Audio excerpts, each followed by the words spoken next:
പ്രകടിപ്പിക്കേണ്ടതുണ്ട്. അതേ സമയത്ത് വളരെയധികം സ്വാതന്ത്ര്യം പഠിക്കണമെന്ന് കൂടി മനസ്സിലാക്കണം. പുറപ്പടിയും വർത്തമാനങ്ങൾ നമ്മൾ പതിവായി കേൾക്കുകയും പറഞ്ഞു പിരിയുകയും ചെയ്യുന്നു. നമുക്ക് അപ്പോ വളരെ സ്വതന്ത്രമായ കാര്യങ്ങൾ പാലിക്കേണ്ടതുണ്ട്. പക്ഷേ ഈ സദസ്സും വേദിയും ഒക്കെ എങ്ങനെയാണ് ചിന്തിക്കുന്നത് എന്ന് എനിക്കറിയാം. ഇത്തരം കാര്യങ്ങളിൽ എങ്ങനെ ചിന്തിക്കുന്നത് അറിയാം. അപ്പൊ ഞാൻ ആമുഖമായി ഒരു ഞാന് കുറച്ച് കാര്യങ്ങൾ പറഞ്ഞിട്ടുണ്ട്. ഇത് എന്റെ ആത്യന്തികമായ അവസാനത്തെ അഭിപ്രായങ്ങളാണ്. വിപ്പുകൾ ഞാൻ ഈ പറയുന്നതിലൊക്കെ മീന് അന്വേഷണമാണ്. അപ്പോ വിപ്പുകൾ ലഭിക്കുന്ന എന്തുവന്നാലും വേണ്ടിയില്ല എന്റെ അഭിപ്രായം പറയാമെന്ന അർത്ഥത്തിൽ ഞാനൊന്നും പറയുന്നു. ഇപ്പോ നിങ്ങൾ സ്റ്റേറ്റ് നേതാക്കളെ തെരഞ്ഞെടുക്കാനൊക്കെ ഉള്ള വേദിയാണ്. അപ്പോൾ വളരെ ഗൗരവപ്പെട്ട വേദിയാണ്. വളരെ സ്വതന്ത്രമായി ഗൗരവത്തിൽ തന്നെയാണ് കാര്യങ്ങൾ ചർച്ച ചെയ്യുന്നത്. ആലോചിക്കാനും ചിന്തിക്കാനും തുറന്നു പറയാനും നമ്മൾ ജീവിക്കേണ്ടതുണ്ട്. അതേ സമയത്ത് നമ്മൾ അച്ചടക്കമുള്ളവരും അവസാനം വരുമ്പോൾ നമ്മുടെ പോലീസ് കുഞ്ഞുങ്ങളെ കാണാൻ ചിറകിൽ നിന്ന് അഭയം കൊള്ളുന്നത് പോലെ നമ്മുടെ മാതാവിന്റെ ചിറകിൽ അഭയം കൊള്ളാൻ ഒരു വഴിയില്ലാത്ത അയക്കേണ്ടതാണ്. ഇപ്പോ ഇതൊരു വിദ്യാർത്ഥി പ്രസ്ഥാനമാണല്ലോ. വിദ്യാർത്ഥി പ്രസ്ഥാനം എന്ന് പറയുമ്പോ വളരെ പ്രാഥമികമായിട്ടുള്ള ഒരു കാര്യമാണ്. ഇതിന്റെ അംഗങ്ങളും നേതാക്കളും വിദ്യാർത്ഥികളായിരുന്നു. നമുക്ക് വേണമെങ്കിൽ വിദ്യാർത്ഥിത്വത്തിന് അറ്റമില്ല എന്നത് കൊണ്ട് നമുക്ക് എത്ര കാര്യവും തുടരാം. പക്ഷെ ഒരു ചെറിയ കണ്ടീഷനുണ്ട്. വിദ്യാർത്ഥിയല്ല ഇതിൽ മറിഞ്ഞ് ഇതിലല്ല എന്നാണ് പറയാറ്. വിദ്യാർത്ഥി അത് മണിപ്പത്തിൽ അവർ വരികയാണ്. അപ്പോ നിങ്ങൾ മറ്റേ ഇതിന്റെ പ്രവർത്തകരാകുന്ന ആളുകളൊക്കെ എന്തായാലും ഒരു വിദ്യാർത്ഥി പ്രസ്ഥാനത്തിന്റെ പ്രവർത്തകനാകുമ്പോൾ ഞാനൊരു വിദ്യാർത്ഥിയായിരിക്കണം എന്ന് നിശ്ചയിക്കാം. വിദ്യാർത്ഥികളെ സാങ്കേതികമായി തന്നെ വിദ്യാർത്ഥികളാണെന്നാണ് എന്റെ നിശ്ചിതമായ അഭിപ്രായം. അപ്പോഴത്തെ പത്രം വായിക്കുന്നവരും പലതും വായിക്കുന്നവരും കിതാബ് നോക്കുന്നവരും മറ്റൊക്കെ വിദ്യാർത്ഥികളാണ്. സാങ്കേതികമായി തന്നെ വിദ്യാർത്ഥികളായിട്ടുണ്ട്. അപ്പൊ ഒന്നുകിൽ നമ്മുടെ വിദ്യാർത്ഥികളാകുമ്പോൾ സംഘടനാ പ്രവർത്തനത്തിൽ ഏർപ്പെടുക, അല്ലെങ്കിൽ സംഘടനാ പ്രവർത്തനത്തിൽ ഏർപ്പെടുമ്പോൾ നമ്മുടെ വിദ്യാർത്ഥികൾക്കും അനിവാര്യമായി സാങ്കേതികമായി തന്നെ സ്വീകരിക്കുക. അതൊക്കെ ഒരു പ്രാഥമിക കാര്യമാണ്. പിന്നെ ഇവിടെ വടംപള്ളി പറഞ്ഞത് വരെ ആരും പെണ്ണുള്ളൂ. അത് ജില്ലാവ് സഹായിപ്പോ ജില്ല അതും പെണ്ണുള്ളൂ തന്നെയാണ്. അപ്പോ പിന്നെ വിദ്യാർത്ഥികൾക്കിടയിൽ അല്ലെങ്കിൽ സ്ത്രീ ജനങ്ങൾക്കിടയിൽ ഈ പ്രവർത്തനം വരാൻ അതെന്തായാലും ഉണ്ട്. അവരെന്തായാലും ഈ സമൂഹത്തിന് ബാധ്യതയുണ്ട്. ആകെയുള്ള പലവിധത്തിൽ പരിവർത്തന മുസ്ലിമെന്നൊക്കെ ഉണ്ടല്ലോ. അത് ശരിയാ. അപ്പോ നമ്മുടെ അവരെ ഉൾക്കൊണ്ടാകുന്ന ധീരമായ തീരുമാനമാണ് അഭിപ്രായമായ നമ്മുടെ അഭിപ്രായക്കാരെ അത് തെറ്റാണെന്ന് പറയുമ്പോൾ പിന്നാക്കം പോലും പറഞ്ഞു നോക്കിയാൽ പെണ്ണുങ്ങൾക്ക് അവസരം കൊടുക്കണം. പെണ്ണുങ്ങൾക്ക് അവസരം കൊടുക്കാൻ പറഞ്ഞാൽ ഈ ഭാര്യ പെണ്ണുങ്ങളും ഭാര്യ ആളുകൾ ഇരിക്കണം എന്നല്ല ഞാൻ പറഞ്ഞത്. നിങ്ങള് പെണ്ണുങ്ങളുടെ രീതിയിൽ അവരുടെ സ്വകാര്യതയൊക്കെ സംരക്ഷിച്ചുകൊണ്ട് പെണ്ണുങ്ങൾ മാത്രമുള്ള ഒരു പ്രവർത്തന വേദി ഉണ്ടാവട്ടെ. ഇപ്പൊ ഇന്ന് നമ്മുടെ കൂട്ടത്തില് അഞ്ചിന്റെ ചെറിയ പെൺകുട്ടികളെ അല്ലെങ്കിൽ സ്ത്രീകളൊക്കെ നീക്കാനൊക്കെ കൊടുക്കും. അവർക്കൊക്കെ വേദികളിൽ സ്വീകാര്യതയുടെ വല്ലാത്ത പ്രസക്തി അവരുടെ സാന്നിധ്യത്തിലുണ്ട് എന്ന് നമുക്കറിയാം. അപ്പൊ അങ്ങനെയുള്ള സ്ത്രീ ജനം സുലഭമായിട്ടുള്ള എല്ലാ മര്യാദകളും മസലകളും പാലിച്ചുകൊണ്ട് സംഘടിക്കുകയും സ്ത്രീകൾക്കിടയിൽ പ്രവർത്തനത്തിന് രൂപം നൽകുകയും ചെയ്യാൻ അനിവാര്യമാണ്. ഇപ്പോ ഞങ്ങളൊക്കെ അനുഭവിക്കുന്ന പെൺകുട്ടികൾ കോളേജൊക്കെ നടക്കുന്ന അനുഭവിക്കുന്നുണ്ട്. ചില ആളുകൾ എന്നിട്ട് പറയും കുട്ടികൾ കോളേജ് ഉണ്ടാക്കുന്നത്. അതേ സമയത്ത് അടിയറിയിൽ നടന്നുകൊണ്ടിരിക്കുകയാണ്. സ്ത്രീ വേർഡ് ഇറക്കാൻ വേണ്ടി വരും. അത് എന്നിട്ട് തയ്യാറായി മാർക്കറ്റിൽ ഇറങ്ങുമ്പോ ടോണൊക്കെ മാറും. അപ്പൊ പറയും നിങ്ങൾക്ക് മാസത്തിൽ പെണ്ണുങ്ങളല്ലേ ഇറങ്ങേണ്ടത്, ആണുങ്ങൾ എങ്ങനെ പെണ്ണുങ്ങൾ സ്ഥലത്തിൽ കയറി പ്രസംഗിക്കുന്ന ആളെങ്ങനെ പെണ്ണുങ്ങളെങ്ങനെ പ്രസംഗിക്കുന്ന ആളെക്കാണ് ആ കിതാബിൽ പറഞ്ഞിട്ടില്ലേ, ഈ കിതാബ് പറഞ്ഞിട്ടില്ലേ, പിന്നെ സുമുഖനായ ബോഡിയുള്ള ചെറുപ്പക്കാരനാണ് പ്രസംഗിക്കുന്ന കിതാബിലുള്ളത് ഇപ്പൊ പറയുന്നത്. അപ്പോ ഒരു സ്ത്രീ വീട്ടിൽ ഇറങ്ങി കഴിയുമ്പോ അതൊക്കെ വേണ്ടതാണ്. അപ്പൊ അതിന് എന്നിട്ട് ഞാൻ മറ്റു ചിലരെ ഉദ്ദേശിച്ചാണ് പറയുന്നത്. അപ്പൊ നമ്മള് എത്രയും പെട്ടെന്ന് ചെയ്യുന്നതാണ് ശരി. നമുക്ക് മറുപടി പറഞ്ഞതുപോലെ ഇതിനൊരു സ്ത്രീ വേർഷൻ ആകാവുന്നതാണ്. അതുകൊണ്ട് സ്ത്രീകള് സുലഭ്യമായിട്ടാണ്, സമസ്തയാണ്, അവർക്ക് തീരെ പഠിച്ചെടുക്കാൻ മുസ്ലിമയാണ് എന്നവർ ചെയ്യണം. പിന്നെ നമ്മള് ഈ കേഡർ സിസ്റ്റം അത് എന്തായാലും കൊണ്ടുവരണം. ഒരു പറഞ്ഞതുപോലെ ഒരു കേഡർ രീതിയിലേക്ക് പാർട്ടി കൈകാര്യമായി മാറുന്നുണ്ട് ആയിരിക്കാം. ഉള്ളിലുള്ളവരൊക്കെ എന്തൊക്കെയാണ് കാര്യം. പക്ഷെ നമ്മുടെ നാട്ടിൽ ഇപ്പൊ ഏതാനും കേഡർ പാർട്ടികളെ കാണുന്നുണ്ട്, രാഷ്ട്രീയ രംഗത്തും മതരംഗത്തൊക്കെ ആയിട്ട്. ആ പാർട്ടികളുടെ പ്രവർത്തനം നമ്മുടെ പ്രവർത്തനം ഒന്നും താരതമ്യം ചെയ്യുമ്പോൾ നമ്മൾ എത്രക്കാണ് കേഡറിലും ജീവി ചെയ്യുന്നു എന്നുള്ളത് മനസ്സിലാവും. ഒരു സംഘടനയെ കേഡറിലേക്ക് കൊണ്ടുവരണമെങ്കിൽ വളരെയധികം നമ്മൾ പ്രയാസമാണ് ചെയ്യുന്നത്. ഇന്നിപ്പോ നമ്മുടെ ഒരു തരം ഒത്തുപോക്കിലാണ്. ഒരു പാർട്ടിയാകുമ്പോ, ഒരു സംവിധാനമാകുമ്പോ, ഇവനൊരു വിചാരിയമാകുമ്പോ, ഒരു സിസ്റ്റമാകുമ്പോൾ അതൊരു കേഡർ രീതിയിലേക്ക് മാറ്റുമ്പോൾ ഒരുപാട് പ്രയാസങ്ങളുണ്ടാവും. അപ്പൊ സ്വാഭാവികമായിട്ട് അച്ചടക്ക നടപടികളും പുറത്താക്കലുകളും അകത്താക്കലുകളും വരക്കലുകളും ഒക്കെ വരും. അങ്ങനെ പ്രയാസപ്പെടുമ്പോൾ ഇതൊന്നും കൂടി സ്ലിമ്മാകും. പക്ഷെ ആ ഉള്ളത് ശരിക്കും ഘാതരായി. ഈ കാലത്ത് നമ്മള് അങ്ങനെയൊക്കെ മാറണമെന്നാണ് എന്റെ നിശ്ചിതമായ അഭിപ്രായം. മറ്റൊരു കാര്യം പറയാനുള്ളത്, വളരെ പ്രധാനമായിട്ട് എനിക്ക് പറയാനുള്ള കാര്യമാണ്, നമ്മളിപ്പോ നമ്മുടെ പ്രവർത്തനങ്ങളെ ഒക്കെ കാണുന്നത് ആപേക്ഷികമായിട്ടാണ്. എന്റെയും നിങ്ങളുടെയും ദീൻ എങ്ങനെയാണ് അപേക്ഷയിലേക്ക് കാണുന്നത്. നമ്മളെന്തെങ്കിലും ചെയ്യുമ്പോൾ വേറെ ചിലർ എന്ത് ചെയ്യുന്നു, അതിനപേക്ഷിച്ചായിരിക്കും നമ്മൾ പ്രവർത്തന പദ്ധതികൾക്ക് രൂപം നൽകുക. ഈ ആപേക്ഷികമായിട്ട് അവർ ചെയ്യുന്നതിന് സപ്പോർട്ട് ചെയ്യാൻ വേണ്ടി ആ രീതിയിലുള്ള കാഴ്ചകളൊക്കെ നമ്മൾ ഒഴിവാക്കിയിട്ട് നമ്മൾ നമ്മളെ കുറിച്ച് ഒന്ന് വിചാരിക്കേണ്ടത് വിശ്വസിക്കേണ്ടതുണ്ട്. എന്താണെന്ന് വെച്ചാല് ഇപ്പൊ നമ്മളെ പറ്റി വിചാരിക്കുക, കേരളത്തിൽ അല്ലെങ്കിൽ ഇന്ത്യയിൽ ഒരുപാട് മുസ്ലിങ്ങളുണ്ട്. ആ മുസ്ലിങ്ങളെ കൊണ്ട് ഷിയാക്കളുണ്ട്, സുന്നികളുണ്ട്. പിന്നെ സുന്നികൾക്കിടയിൽ തന്നെ നമ്മുടെ ഇടയിൽ തന്നെ ഒരുപാട് മതമക്കളുണ്ട്, വിദേശ അല്ലാത്തതുണ്ട്.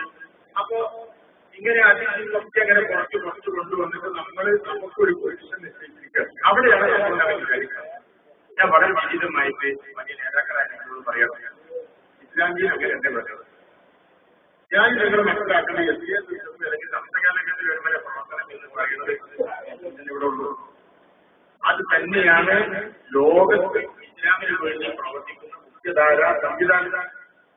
അപ്പൊ ഇതിന് ആപേക്ഷികമായിട്ടുള്ള ഇസ്ലാം ദീനയുള്ളൂ. ഇസ്ലാം ദീനിന് അനുഗുണമായ കാര്യങ്ങളാണ് ചെയ്യുന്നത്. ആപേക്ഷികമായിട്ട് നമുക്ക് ഗുണം ചെയ്യുന്ന കാര്യങ്ങളല്ല ചെയ്യുന്നത്. അത് ചെയ്യാൻ പാടില്ല, അത് ചെയ്തു കൊടുക്കാൻ ചെയ്യാൻ പാടില്ല. നമ്മൾ ഇപ്പോഴും ലോകത്തിന്റെ മുന്നിൽ ഇസ്ലാമിനെ എങ്ങനെ പ്രതിനിധാനം ചെയ്യാൻ നമുക്ക് സാധിക്കുമെന്നാണ് ആലോചിക്കുന്നത്. അങ്ങനെയാണെങ്കിൽ ഇന്ത്യയിലും സമകാലിക ലോകത്തും ഇസ്ലാമിന്റെ മുഖ്യധാര വിഭാഗം എങ്ങനെയാണ് പ്രദർശിപ്പിക്കേണ്ടത് എന്നതിനെക്കുറിച്ച് ഞാൻ നിങ്ങൾ ആലോചിക്കണം. അങ്ങനെയാവും നമ്മുടെ അജണ്ടകളൊക്കെ ഒരുപാട് മാറ്റം വരുന്നതാണ് എന്റെ നിശ്ചിതമായ കാഴ്ചപ്പാട്. എന്ന് വെച്ചാല് ഇപ്പൊ നമ്മള് വളരെ വ്യക്തമാണ്. ഞാൻ പുറത്തു പറയുന്നത് നമുക്ക് ഉള്ളിൽ തന്നെയുള്ള ഒരുപാട് അവാദ ചിന്തകളും ആലോചനകളും ഒക്കെ തന്നെയാണ് ഇപ്പോഴും നമ്മുടെ മുഖ്യ അജണ്ട. എപ്പോഴും നമ്മുടെ മുഖ്യ അജണ്ട അതാണ്. നമ്മൾ നടത്തുന്ന ക്യാമ്പയിനുകളൊക്കെ മുഖ്യമായിട്ടും അങ്ങനെയുള്ള നമുക്ക് പുതിയ അജണ്ടകളിൽ ഒതുങ്ങിയതാണ്. വാസ്തവത്തിൽ നമ്മുടെ ഇസ്ലാം എന്ന് പറയുന്നത് ഇപ്പോ മക്കത്തിൽ ലഭിക്കങ്ങൾ വന്നപ്പോ നബിയാണ് എന്ന് പറഞ്ഞപ്പോ എന്ത് നബിയെന്ന് ചോദിച്ചപ്പോൾ ലഭിതകൾ പറയുന്ന മറുപടി കൊടുക്കുകൊറ്റം മുതലാണ് നബി എന്നാണ്. ചില സമയത്ത് സാധുക്കളെ സഹായിക്കാനുള്ള രീതിയാണ്. പിന്നെ അതുപോലെയുള്ള ഓരോ സന്ദർഭത്തിന്റെയും പ്രധാന ശേഷങ്ങൾ മുഖ്യ അജണ്ടയാണ് എന്ന രീതിയിലാണ് വ്യക്തകൾ സംസാരിക്കുന്നത്. അങ്ങനെയാണെങ്കിൽ നമ്മുടെ ഈ കാലത്തിന്റെ പ്രധാന ശേഷം എന്താണ്, മുഖ്യ അജണ്ട എന്തായിരിക്കണം നമ്മൾ ആലോചിക്കേണ്ടത്. അങ്ങനെ ആലോചിക്കുമ്പോൾ നിങ്ങളൊന്ന് ആലോചിച്ചു, ഞാനും നിങ്ങളും നിങ്ങൾ ചെയ്യുന്നത് ആദ്യം ഇന്ത്യക്കാണ്. ഇന്ത്യ രാജ്യത്തെ സംബന്ധിച്ചിടത്തോളം ഒരു മുഖ്യധാര സമുദായ മതവിഭാഗം പ്രധാന അജണ്ടയായിട്ട് എന്താണ് സ്വീകരിക്കേണ്ടത്. നമ്മൾ മുസ്ലിമാണെങ്കിൽ നമ്മൾ സ്വീകരിക്കണം തുടങ്ങിയിട്ടുള്ള കാര്യങ്ങൾ എന്നതുപോലെ നമ്മളിപ്പോൾ പ്രവർത്തിക്കേണ്ട ഏറ്റവും പ്രധാനപ്പെട്ട കാര്യം എന്തായാലും വിവാദിത പ്രവർത്തനം കൈവരിക്കുന്നത് ഒന്നാമത്. അത് കഴിയുമ്പോൾ പിന്നെ നമ്മൾ ആയിട്ട് വരുന്നത് നമുക്കിടയിലുള്ള ഒരുപാട് ചർച്ചകളല്ല. ആ ചർച്ചകളൊക്കെ അവിടെ മുന്നിൽ നിലനിൽക്കുന്നതിനെയാണ് നമ്മൾ കൈകൊള്ളിയായിട്ട് ജമാഅത്ത് എന്ന് പറയുന്നത് അതിന്റെ എതിർത്തിരിക്കുന്ന കുറെ ആശയങ്ങളെ പ്രതിരോധിക്കാൻ വിധിക്കപ്പെട്ട വിഭാഗമാണ്. അത് ശരിയെന്നാണ്, അത് നമ്മൾ പ്രതിരോധിക്കേണ്ടത് തന്നെയാണ്. പക്ഷെ പലപ്പോഴും നമ്മുടെ പ്രതിരോധികളെ വല്ലാതെ നമ്മൾ പ്രതിരോധിക്കുകയായിരിക്കും. അല്ലെങ്കിൽ കുറച്ചാളുകളെ പ്രതിരോധിക്കലാണ് നമ്മുടെ പ്രധാന ജോലി എന്നത് മനസ്സിലായെങ്കിലും നമുക്ക് നമ്മളായി തുടരാൻ പറ്റും. നമുക്ക് നമ്മളായി തുടരാൻ പറ്റും. ഒരു അധ്യാപകൻ എന്ന നിലയ്ക്ക് എന്റെ അധ്യാപകൻ ഇവർ ഞാനൊരു കോളേജ് പഠിക്കുന്ന ആളാണ്. ഇവരൊക്കെ പഠിക്കുന്ന കുട്ടികളോട് എല്ലാ സമയത്തും വേറെ ജോലി പറയുന്നത് പോലെ നമ്മുടെ ആശയങ്ങളെ കുറിച്ച് ആലോചിക്കാൻ തോന്നുമ്പോഴൊക്കെ അവസരം കിട്ടുമ്പോഴൊക്കെ കണ്ടില്ല.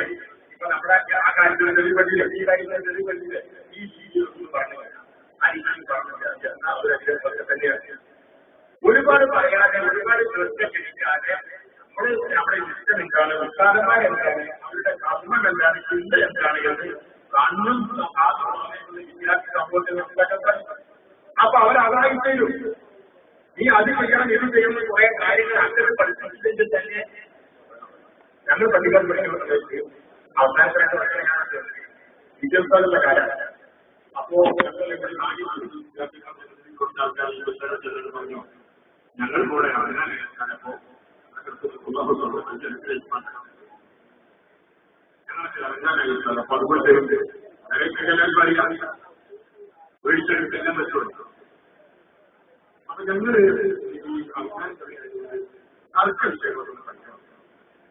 ഞങ്ങളെ ഉത്സാഹം മാറ്റി ഒരു കിതാബ് വഴി പഠിക്കണം. ഇന്നത്തെ പ്രായത്തില് ഒരു കിതാബ് വഴി പഠിക്കും. കിതാബ് ചോദിച്ചു പോലും അപ്പൊ അതിന് എന്ന് പറയുകയുണ്ട്. ഒരു വലിയ കാഴ്ചപ്പാടാണ്. അപ്പൊ ഞാൻ പറയുന്നത് നമ്മുടെ അജണ്ടകള് അത് സമയം നമുക്കില്ലല്ലോ.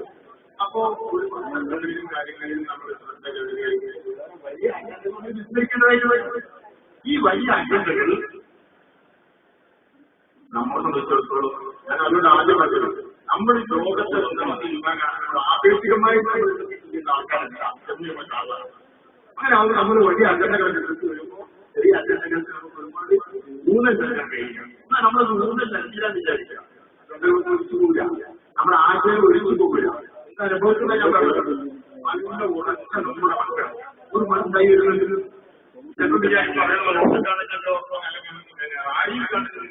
സമയമില്ലാത്തവർക്ക് ഒരുപാട് പഠിക്കാനുള്ളതുകൊണ്ടാണ്. വേറെ കാര്യമാണ് ഈ ഉറച്ച ആളുകളാണ് അവരെ നമ്മളെ ശരിക്കും പഠിപ്പിച്ച് ഉറപ്പിച്ചിട്ടില്ല. ഒരു വിശ്വാസത്തിലും ആദർശത്തിലും കാഴ്ചപ്പാടിലും നിലപാടിലും വിദ്യാർത്ഥി നമ്മൾ വളർന്നു വരുന്നത് നമുക്ക് ഉറക്കുക എന്ന് പറയുന്നത് അവനെ അന്തരീക്ഷത്തിൽ ആകപ്പാടെ കണ്ടുള്ള കാര്യങ്ങളാണ്. അവന്റെ ഉസ്താദുമാരിൽ നിന്നും അവന്റെ പഠനാന്തരീക്ഷത്തിൽ നിന്നും സ്ഥാപനത്തിൽ നിന്നും ഒരുപാട് അവരെ ചിലത് കിട്ടാനുണ്ട്. അത് ശരിയായ വിധത്തിൽ മനസ്സിൽ തരത്തിൽ കിട്ടിയതുള്ളത് ഓർക്കും. അല്ലാന്നുണ്ടെങ്കിൽ നമ്മൾ അജണ്ടയായിട്ട് കൂടെ ചെല്ലി പഠിച്ചാലും അതിൽ നിന്ന് ഉറപ്പില്ല. ഇതൊക്കെ സംഘടനാ രാഷ്ട്രീയം അറിയുന്ന മനഃശാസ്ത്രമൊക്കെ അറിയുന്ന ആളുകൾക്ക് അറിയുന്ന കാര്യമാണ്. അപ്പൊ അതുകൊണ്ട് നമ്മുടെ അജണ്ട ഡ്രൈവറുകൾ നമ്മുടെ അജണ്ടയാക്കണം. സാമൂഹിക തിന്മകൾക്കെതിരെയുള്ള പോരാട്ടം നമ്മുടെ അജണ്ടയാക്കണം. നമുക്കതിന് ഹിക്കായന്റെ ആൾക്കാർ 25,000 എന്ന് പറഞ്ഞപ്പോൾ ഞാനൊക്കെ പുറത്ത് പറയട്ടെ, നമുക്ക് അതിനൊക്കെ താല്പര്യം. നമ്മുടെ കുട്ടികളെ സാമൂഹിക സേവന രംഗത്ത് നീതിയുറപ്പിക്കാൻ പ്രതിജ്ഞയെടുത്ത് ഇറങ്ങുന്നതായി വരുന്നത് വലിയ കാര്യമാണ്. അവരുടെ പ്രകടനം എത്രയും പ്രകടമാകണം. നമ്മുടെ ഒരു പ്രധാന അജണ്ടയാണ്. നമ്മുടെ നാട്ടിന്റെ ഏറ്റവും വലിയ പ്രശ്നം ഒരു സിനിമകൾ എന്ന നിലയ്ക്ക് കണ്ട് നമ്മുടെ സമൂഹത്തിൽ ചെറുപ്പക്കാര് പരണ്ടായ കാര്യങ്ങളൊന്നും പറഞ്ഞാൽ കെട്ടിടത്തെ അറിയാം. കണ്ടുണ്ടി തുടങ്ങിയിട്ടുള്ള സാധനങ്ങൾ സംഗതികൾ നാട്ടിൽ പറഞ്ഞിരിക്കണേ, സുഹൃത്ത് നാട്ടിൽ പറഞ്ഞിരിക്കണേ, അങ്ങനെ ഒരുപാട് വലിയ വലിയ സംഗതികൾ അതൊക്കെ ഇല്ലായ്മ ഏറ്റവും പ്രധാനപ്പെട്ട കാര്യം. അതിനൊക്കെ വേണ്ടി സമസ്തന്റെ പേരിൽ പ്രവർത്തിക്കാൻ ഒരു വിഭാഗം വേണ്ടേ. സമസ്തന്റെ ഭരണഘടന പിന്നെ അതിന്റെ ആദ്യ ഭാഗം പ്രവർത്തിച്ചപ്പോൾ മനസ്സിലായിട്ടുണ്ട്. ഈ സംഘടന നടത്തിയ ആളുകൾ തീരുമാനത്തിന്റെ വിരുദ്ധ പേരുകളെ ഒരിക്കലും അവരെ തിരുത്തലും പ്രധാന അജണ്ടയാണെങ്കിൽ സാമൂഹിക പുരോഗതി, വിദ്യാഭ്യാസ പുരോഗതി, സമൂഹങ്ങളുടെ സഹവർത്തിത്വം തുടങ്ങിയിട്ടുള്ള കാര്യമാണ് എഴുതിയിട്ടുണ്ട്. നമ്മുടെ ഭരണഘടനയുടെ പ്രവർത്തന പദ്ധതിയുടെയും ഒരുപാട് പ്രധാന ഭാഗങ്ങൾ നമ്മളെന്തെങ്കിലും മറന്നു നമ്മളതിനെ ഉദ്ദേശിക്കുന്ന പദ്ധതികളല്ല. നമ്മുടെ അതൊന്ന് ആക്ടിവേറ്റ് ചെയ്ത് നമ്മുടെ പ്രവർത്തനത്തിൽ അതിനൊന്നും ആവശ്യമായ യാഥാർത്ഥ്യം വരും. അപ്പൊ ഞാൻ പറയുന്നത് നമ്മള് ഈ ലോകത്തിനെ പറ്റിയ ആളുകളല്ല. ഈ ലോകത്തിന്റെ പ്രധാന അജണ്ടകൾ എന്താണോ ആ അജണ്ടകളൊക്കെ ഉയർത്തിപ്പിടിക്കുന്ന നമ്മുടെ കാഴ്ചപ്പാടുകൾ അതിലൊക്കെ പ്രകാശിപ്പിക്കുന്ന ജനങ്ങളെ ബോധ്യപ്പെടുത്തുന്ന വേറെ ഒരു കൂട്ടായ്മ നമ്മളിപ്പോ ഇപ്പോ പിന്നെ നിലവിളകൾ അല്ലെങ്കിൽ ഓണമാഘോഷിക്കൽ അങ്ങനത്തെ മലയാളി അതിനൊക്കെ പേരിൽ പിന്നെ ചർച്ചകളോ അല്ലെങ്കിൽ വാദപ്രതിവാദങ്ങളോ വിചാരണകളോ കൂടാതെയുള്ള നടപടികളൊക്കെ നമ്മൾ സമൂഹത്തിൽ നടക്കുന്നുണ്ട്. അതിൽ ഞാൻ പറഞ്ഞു, ഞാൻ സ്വന്തമായിട്ടാണ് പറഞ്ഞത്, ഞാൻ എന്റെ അന്തിമ അഭിപ്രായമല്ല കണ്ടത്. അത് നമ്മൾ ഒരു കാര്യം ഇവിടെ ഉദ്ധരിക്കാൻ പാടില്ല. നമ്മൾ ഇന്ത്യയിലാണ്, ഇന്ത്യയിൽ നമ്മൾ ജീവിക്കുന്നു. ഈ വിഷയങ്ങളിലൊക്കെ ഞാനും അഭിപ്രായക്കാരൻ തന്നെയാണ്. എന്തിനും ഒരു ഭംഗി ഓടുമ്പോഴും നമ്മൾ ഇന്ത്യയിൽ ജീവിക്കുമ്പോൾ ഇന്ത്യ രാജ്യത്തും ലോകത്തും ഒട്ടാകെയും മുസ്ലിം സമൂഹം നേരിടുന്ന ഏറ്റവും വലിയ പ്രശ്നം എന്താണ്? അവൻ ഈ പാടത്തിന് ഈ ലോകത്തിന്റെ മനുഷ്യന്മാരടിയിൽ ജീവിക്കാൻ പറ്റാത്ത നികൃഷ്ട ജീവിയാണെന്ന് പറഞ്ഞിട്ട് പട്ടിയെ കല്ലെടുത്തെറിയുന്നത് പോലെ ആളുകളൊക്കെ കല്ലെടുത്തെറിയുന്നത്. അത് ന്യായമായും അന്യായമായും അതിന് വഴികൾ ആൾക്കാർ അന്വേഷിച്ചുകൊണ്ടിരിക്കുകയാണ്.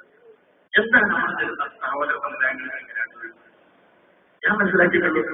ഒരു ചർച്ചാണ്. ഇപ്പോ ഈ ഹിന്ദുക്കൾ കൂടുതലുണ്ട്, ന്യൂനപക്ഷങ്ങളുണ്ടല്ലോ. ഈ ന്യൂനപക്ഷങ്ങൾ മുസ്ലിങ്ങളല്ലാത്ത മറ്റു ന്യൂനപക്ഷങ്ങളുടെ അവസ്ഥ എന്താണ്? തൊഴിൽ രംഗങ്ങളിൽ മറ്റും നമ്മൾ അവരെയൊക്കെ കുറെ കഴിഞ്ഞ് കണ്ടവിടും അവരൊക്കെ ഇരിച്ചേർന്നവരുമാണ്. ഇത്തരം വാശിയും കുറുമ്പുമുള്ള ആൾക്കാർ കാര്യമാണ്. മുസ്ലിമാണ് ഭാഗമാണ്. ഇവരൊക്കെ വലിയ വാശിയും കുറുമ്പുപെട്ട് നടക്കുന്ന ആൾക്കാരാണ്. പക്ഷെ പൊതു സമൂഹത്തിന്റെ ഉള്ളിൽ അവരൊരിക്കലും രാജ്യം ചെയ്യപ്പെടുന്നില്ല. കാരണം അവർ അതിന് വേണ്ട ഒരു സ്ട്രാറ്റജി തയ്യാറാക്കി അത് പ്രകാരമാണ് മുന്നോട്ട് പോകുന്നത്. അവർക്ക് ചില ഇന്ത്യൻ രീതികളുണ്ട്. ആ രീതി നമ്മളെ സംബന്ധിച്ചിടത്തോളം നമ്മുടെ സ്വത്വം അസ്തിത്വം സംരക്ഷിക്കാൻ നമ്മൾ സ്വീകരിക്കേണ്ടതില്ല. നമ്മുടെ വിവിധമായി നമ്മളെ ചോദിക്കേണ്ടത് നമുക്ക് നല്ല ആളുകളായിട്ട് ചോദിക്കേണ്ടത് നമ്മുടെ വസ്ത്രധാരണം തൊട്ട് നമ്മുടെ ഭാഷ്യങ്ങൾ തൊട്ട് നമ്മുടെ ഭാവങ്ങൾ തൊട്ട് ഒന്നും ഇന്നത്തെ പരിഷ്കൃത സമൂഹത്തിന്റെ ഇടയിൽ ഒപ്പം നടക്കാൻ പറ്റിയ ഒരു കോലത്തിലല്ല എന്നൊരു യാഥാർത്ഥ്യം. ഞാനാവട്ടെ നമ്മളൊക്കെ ജീവിക്കുന്ന പലതും ഇവിടെ ഇന്ന് ജീവിക്കുന്ന ലോക സമൂഹത്തിന്റെ മുന്നിൽ ഇവരൊക്കെ രണ്ടാം കിടക്കാരി എന്ന് ആരും നിഷ്കളങ്കമായി തന്നെ പറഞ്ഞു പോകുന്ന തരത്തിലാണ്. ആ കൃഷിയൊക്കെ അങ്ങനെ തന്നെയാണ്. ചിലത് നമ്മൾ ചെയ്യുന്നതാവില്ല. താടിയെ വിട്ട പറയുന്നത് ഞാൻ ചോദിക്കല്ലോ, താടി താടി ഇങ്ങനെ ഇവിടെ ഒന്നും ആൾക്കാർക്കൊന്നും പരിചയമില്ലാത്ത അഭിപ്രായം ഒരു വലിയ നീളമുണ്ടായ. ഞാൻ പറഞ്ഞു നമ്മൾ ആളുകളോട് നീന്തൽ ചെയ്യണം. എന്താ പരിഷ്കൃതമായ വേഷങ്ങൾ മറ്റുള്ളവരുടെ കാര്യം കൂട്ടത്തിൽ ചേരുന്ന തരത്തിൽ എന്താണ് നമ്മൾ ആയിത്തീർന്നത്? ഇതൊക്കെ മുഖ്യധാരക്കാർ എന്നതൊക്കെ നമ്മൾ ആലോചിക്കേണ്ട കാര്യങ്ങളാണ്. ഞാൻ പറയുന്നത് നമ്മൾ ജീവിക്കുന്ന കാലത്തോടും സമൂഹങ്ങളോടും എഴുതിച്ചേർന്ന് നമ്മൾ എന്തിനെ വിജയത്തെ നികത്തേണ്ടതുള്ളൂ?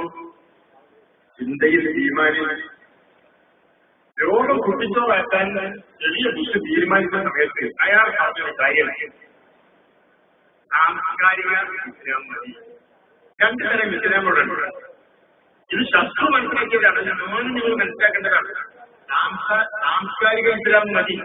എന്നൊക്കെ മുസ്ലിങ്ങളുടെ പള്ളി അവരുടെ വിവാഹ രീതി അവരുടെ വസ്ത്രധാരണ രീതി തുടങ്ങിയിട്ടുള്ള കുറെ ആചാരങ്ങളും അനുഷ്ഠാനങ്ങളും അതിലൊരു മതിവിടെ അതിന്റെ അപ്പുറത്ത് കഴിയൊന്നും ഇല്ലാത്തൊരു മുസ്ലിം അതാണ് അവർക്ക് വേണ്ടത്. സാംസ്കാരിക ഇസ്ലാമാണ് വേണ്ടത്, അല്ലാതെ ചിന്താപരമായ ഇസ്ലാമൂടെ വേണ്ടതാണ്. ഈ ചിന്താപരമായ ഇസ്ലാമാണ് ഇവരുടെ നമ്മൾ ചിന്താപരമായ ഇസ്ലാമാകണം ഭീഷണിയാകണമെന്നല്ല പറയുന്നത്. അത് ചിന്ത എന്താണ്? ഇസ്ലാമിക ചിന്ത ചെയ്യാത്തതുകൊണ്ടാണ്. ശരിയായ ഇസ്ലാമിക ചിന്ത മനസ്സിലായാലും ആർക്കും ഭീഷണിയല്ലാത്ത ചിന്താപരമായ ഇസ്ലാം ഉണ്ടാകും. എന്തായാലും നമ്മുടെ സംസ്കാരങ്ങളിലും ആചാരങ്ങളിലും കുറെ അനുഷ്ഠാനങ്ങളിലും ഒതുക്കിയിട്ട് നമ്മുടെ ചിന്ത, ആലോചന, നമ്മുടെ കാഴ്ചപ്പാട് അതിനെ ഗ്രഹിക്കാനും അതിനെ അടിച്ചൊതുക്കാനും അത് നമ്മളായിട്ട് വലിച്ചെറിയുന്നവർ ആദ്യം ചോദിക്കാനും ശ്രമങ്ങളാണ്. അപ്പൊ നമ്മുടെ അജണ്ടകൾ മറ്റു കാര്യങ്ങളിലൊക്കെ സംസ്ഥാനം വേറെ മറ്റത് വേറെ മറ്റത് വേറെ അവർക്ക് രീതി വേറെ മുസ്ലിങ്ങൾ വീടുണ്ട്. അപ്പൊ നമുക്ക് തന്നെ ഇപ്പൊ നമ്മളൊക്കെ വേറുണ്ട്. നമ്മളിങ്ങനെ മുഴച്ച് നമുക്കത് പറ്റുന്നുണ്ടോ നമ്മളുണ്ട്.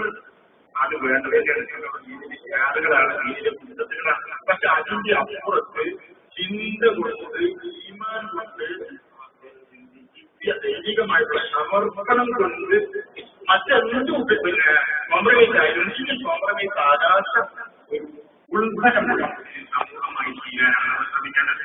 അതിനു വേണ്ടി നമ്മൾ എന്താ ചെയ്യണം? അതിനുവേണ്ടി നമ്മൾ എന്താ ചെയ്യണം? അതാണ് എന്റെ ചോദ്യം. അപ്പൊ നമ്മുടെ കാര്യങ്ങൾക്ക് കുറെ കൂടി ഉള്ളിലേക്ക്